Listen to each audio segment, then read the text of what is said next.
सोचिए, सिर्फ 24 घंटे। बस 24 घंटों के लिए एक ऐसी उम्मीद जगी थी जो शायद शायद इतिहास का पूरा रुख ही बदल देती। एक बहुत बड़े विनाशकारी युद्ध को टालने का ये एक आखिरी मौका था। तो सवाल ये उठता है कि क्या शांति की वो नाजुक सी उम्मीद सिर्फ एक ट्वीट की वजह से टूट गई?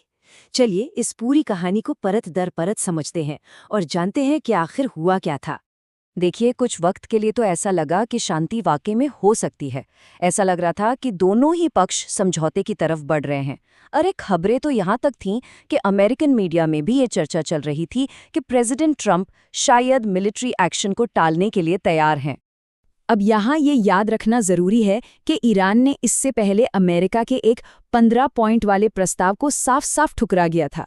उनका कहना था कि अमेरिका उन पर शर्तें नहीं थोप सकता। लेकिन ईरान ये भी जानता था कि बातचीत के अलावा और कोई रास्ता नहीं है, तो उन्होंने अपना एक दाव चला। तो ये जो ईरान का प्रस्ताव था, ये सिर्फ एक जवाब नहीं था। नहीं, ये एक बहुत ही गंभीर डिप्लोमैटिक कोशिश थी और इसके अंदर कई अहम बातें छुपी थीं। तो ईरान ने सबसे पहले अपनी सिक्योरिटी और अपनी इकोनॉमी को आगे रखा। उनकी मांग थी कि भाई हमें एक पक्की गारंटी चाहिए कि हम पर या इजराइल की तरफ से कोई हमला नहीं होगा। दूसरा, ये युद्ध हमेशा के लिए खत्म हो। और तीसरा, हम पर लगे सारे के सारे आर्थिक प्रतिबंध हटा दिए जाएं। अब बदले में ईरान ने भी एक बहुत बड़ा कदम आगे बढ़ाया। उन्होंने कहा कि वो स्ट्रेट ऑफ हॉर्मुज को, जो कि दुनिया के तेल व्यापार की लाइफलाइन है, उसे शिपिंग के लिए दोबारा खोल देंगे और इससे जो भी पैसा आएगा उसका इस्तेमाल वो युद्ध से बर्बाद हुए अपने देश को फिर से खड़ा करने में करेंगे। और यहीं पर ईरान की गंभीरता दिखती है। उन्होंने दो बहुत बड़ी मांगें छोड़ दी।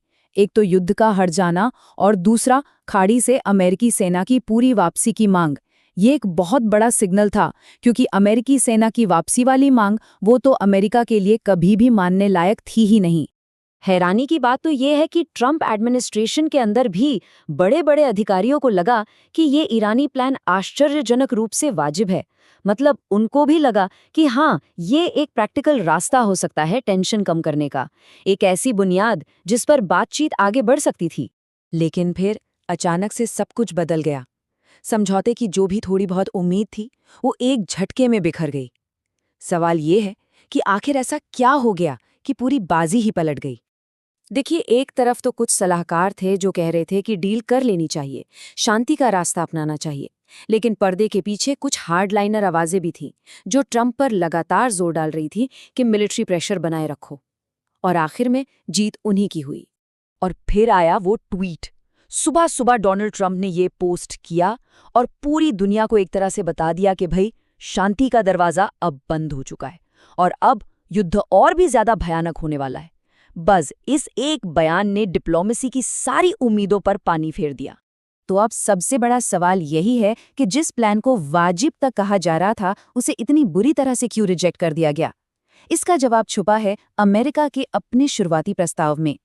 तो चलिए देखते हैं कि अमेरिका ने ईरान के सामने आखिर रखा क्या था। वो शर्तें क्या थीं जिन्हें कई लोग पीस प्रपोजल नहीं बल्कि एक तरह का सरेंडर डॉक्यूमेंट कह रहे थे। जब हम इन दोनों प्लान्स को आमने सामने रखते ना, तो फर्क साफ नजर आता है। जमीन आसमान का फर्क है। अमेरिका कह रहा था कि ईरान अपना न्यूक्लियर प्रोग्राम पूरी तरह से खत्म कर दे, अपनी सारी बैलिस्टिक मिसाइलें हमें सौंप दे और अपने इलाकाई साथियों का साथ भी छोड़ दे। मतलब ये कोई शांति समझौता तो लग ही नहीं रहा था, ये तो सीधी सीधी बिना शर्त सरेंडर की मांग थी। और जाहिर सी बात है, ईरान ने इन शर्तों को मानने से साफ इनकार कर दिया। उनका स्टैंड क्लियर था कि भाई, हम कोई जंग हारे तो है नहीं, तो हम सरेंडर क्यों करें? तो डिप्लोमेसी के रास्ते बंद होते ही जमीन पर हालात तेजी से बिगड़ने लगे।